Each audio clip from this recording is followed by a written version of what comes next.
It's that time again. More BrickLink orders and more P.O. Box stuff. In this episode, I specifically want to address one of the questions I get asked quite frequently, which is, what's after LEGO Minecraft? And hopefully some of these packages will provide some clarity on that. Like this one here, which, to be totally honest, I've already been through because I was so excited that it arrived. Because I've been working on another mock on the side, one that I've mentioned here a few times before, a microscale Schloss Drachenberg, and this had some color swaps and things that I desperately needed, and it was too good not to take them out and put them on the build, which is well underway at this point. These are for another project that Audrey is actually cooking up. Hopefully you'll hear more about that come Brickworld time. These are just 1x2 dark bluish gray plates, which I've just run low on over the course of doing not only the Schloss Drachenberg, but I use these in Minecraft builds as well. And then you'll see a lot of dark orange, dark bluish gray, and some green elements. These are all intended for the Drachenberg. A lot of great small dark orange detail-y pieces, but also small green elements to make up the foliage that goes around it, because I'm going to do some of the grounds in this mock as well as the intention. And I just churn through these flower pieces like crazy. I have no regular green ones at the moment in either the 5-petal or 4-petal variety. So this will last me a good, 30 seconds, but better than nothing. These are bright green cones for little pine trees. Over here, actually, one that skirted out of frame. This is a really cool one. So I usually try to check stores now for trans neon green, trans neon orange, and trans medium blue. Anything that's been discontinued because LEGO's probably not going to produce these again. So these are exclusive to a Chinese New Year set. It's that snowflake piece in trans neon orange. Super cool, so I had to pick those up. Probably not worth taking anything specifically out of the bag here, but very useful small detail parts that I'm very excited to use. These were some of the pricier offerings, but these are the relatively new cutout 1x2 tiles, so I might end up using these on the roof. We'll see if I need them. I just bought them just in case. They'll be nice to have on hand, a very useful part regardless. And then these are just all jumpers, both in dark orange and dark bluish gray. Great stuff. So that's about all there is to this one. Let's move on to the next. So this order actually came in a while ago. Well, it's not so much in order as it is a little gift from Chris McCluckles, the winner of last year's Minecraft competition. So he sent these over. He lives across the pond and has access to something that we here in the US do not, which is the Minecraft magazine. Fascinating little set, absolutely stacked with some of the rarest figures. A figure exclusive to the Iron Golem Fortress, just showing up in what essentially is like a $5 poly bag here with the magazine. Stray, what? The Witch and the Cat, both exclusive to the Pumpkin Farm set. Just actually crazy lineups here. Really, really cool. But in addition to that too, he also sent over some really fun bonus things. So these were little giveaways at his wedding. I'll have to make sure that he approves of me showing this here, but I thought this was just the cutest little party favor imaginable. And he had some leftovers because he said people weren't sure if they were able to take these home or not. And so now I get to have a little piece of that. So a huge congrats to Chris and Lucy. That is absolutely fantastic. What a cute little way to commemorate such an important milestone. In here too, he's also sent along some of those fun bricks. Yeah, these are ones that would be probably pretty hard to pick up in the US Easter of 2011. So that's pretty cool. Lego Factory, it doesn't specify a factory, but that's still really, really neat. And then beneath that is 2008 Indiana Jones Duplo brick. That's a blast from the past. It looks, is that a sticker? No, it's just the texturing of the Duplo brick itself. Legoland Windsor. That's so cool. Fun little bricks here. I love these things. These are great. I wish they would do more of them. And then this is so cool. So if you remember from the Lego Minecraft contest that we hosted last year, Chris's winning model was the Fall, and this was his damaged player from the actual mock. So I'm so pumped. Because I'm definitely 100% going to be using this in the Lego Minecraft world. Very generous to send over. So I think I know exactly where this guy's going to go. I'm not going to say anything, but it'll be featured in the finale episode. Oh yeah, we got stickers too. One for me and then one for Audrey. How fantastic is that? Thank you very much, Chris. These are super fun, and I love that it's stuff that I just really can't get here in the States. And some of it, truly one of a kind. So this next package I actually just picked up moments ago, biking a few miles down to the P.O. box. This is once again from Dawn Treader Drake. If you remember, he sent over some of the Knights Kingdom serial action figures a while back to the P.O. box. And now he's graced us with yet more goodies, including a query he sent over beforehand about a mysterious brick, which I'm very excited to take a look at. So, Dear Cheesy, it's been a few months since you got my first package in the P.O. box. I'm glad you liked what I sent you. But now I have some more stuff here, including some really exciting rare parts. The main one being the 2x4 lilac brick, an extremely rare piece that is very hard to get here in Europe and is even rarer in the US. I already had one, but somehow managed to get my hands on a second one, and since I know you like strange and retired colors, it is definitely something that you will like to add to your parts collection. You're right on there. I hope you enjoy what I sent you this time with Donovich Lukashenko, formerly Dawnbreaker Drake. Well, thank you very much. This is super exciting. Yeah, this again is from the Czech Republic. So all sorts of international gifts here, which is just really, really cool. And I hope you guys know how much I appreciate it. So here's our first bag here with our various rare elements.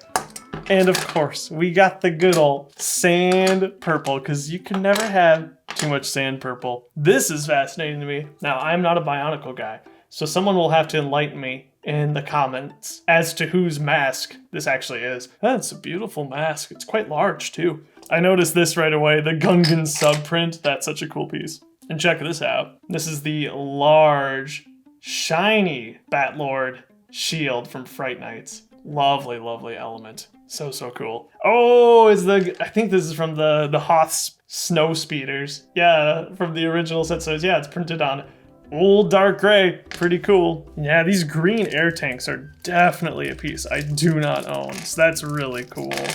And then some good old Minecraft pieces. I might actually add that to the ancient city just for some decoration. And then we got some more Minecraft parts. Armor, very useful. You can never have too much of that. They don't include it in nearly enough sets these days. Pickaxe, sword, all sorts of bows. And it look like, is the butterfly? Oh, these are gorgeous. Check that out, that's so cool. I'm glad LEGO's doing a lot more of these.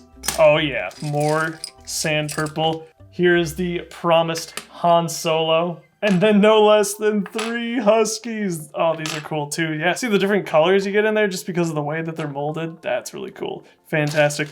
And then here are the Spyrius figures. They all got that fun face print with the hair and the bandana on them too. That's really cool. Yeah, this is a theme that was definitely before my time, but I love the design of these. That's a great torso print.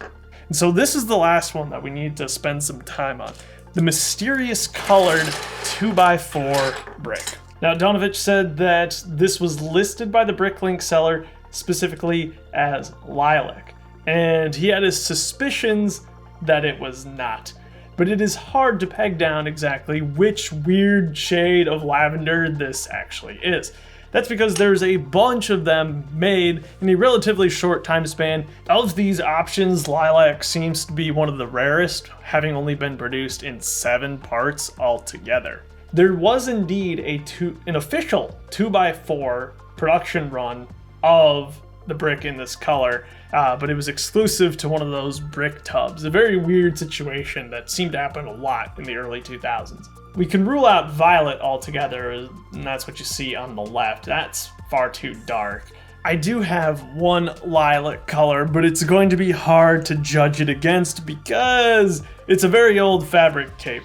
The lilac cape is exclusive to a 2004 Harry, and the hue doesn't quite line up. I'm not sure how conclusive that is, as this is worn, loved, and faded. I've owned it since 2004 and clearly played with it a lot. It's amazing that it's in one piece still at this point, but I'm not entirely convinced that this is it either. The other option is going to be light violet. Light violet is also almost as rare, only having shown up in 17 different elements. Again, most of them perhaps being Duplo, but lo and behold, 2001 Harry supposedly has a light violet cape. And this is a much closer match. It's not perfect, but realize these are two very different mediums that we're trying to translate here. I was really hoping that I'd be able to compare it to another piece that I can definitively say is light violet, and that's Nick Bluetooth from Galador. However, I don't have the guy, which is unfortunate. But I got this, and if we flip it around, you can see that that's a pretty close match to what's going on Nick Bluetooth. And once again, the 2x4 brick appeared in a random bulk set. So it's an official production piece. Just really, really hard to find. It was just a one and done deal. Came in a quantity, I'm pretty sure, of 1 in the set, which is insane. So thank you very much to Donovich. That was a lot of fun. I got to learn a lot about lavender colors, more so than I ever expected today. And I love that. But I've got one last BrickLink order that came in a while ago, and this one is so much fun. I've wanted to do an Exoforce mock for a long time. And so I decided, like, hey, let's see what's out there in terms of people selling robots. And I found a Canadian store that had well over 100 in various colors, in various conditions, in various prices. And because I'm a cheapskate, I just bought up all the cheap ones. But there's still a lot out there. I'm not an army builder guy, but I think to do an Exoforce mock justice, you need a good army of especially Iron Drones. There should be something like 53 robots in this package, and I'm pretty excited. And the packaging is perfection. Oh my gosh, these were packed with love. So you can see here we have a bunch disassembled that I'm gonna have to go through and assemble, which will be very fun. Hopefully no one cracks on me. That would be so depressing. So we got some assembled ones, all individually beautifully bagged. And then more assembled ones, and you can see too, we've got some Devastators in the various colors as well. Blue, red, and green, and plain. Everybody's represented down in there.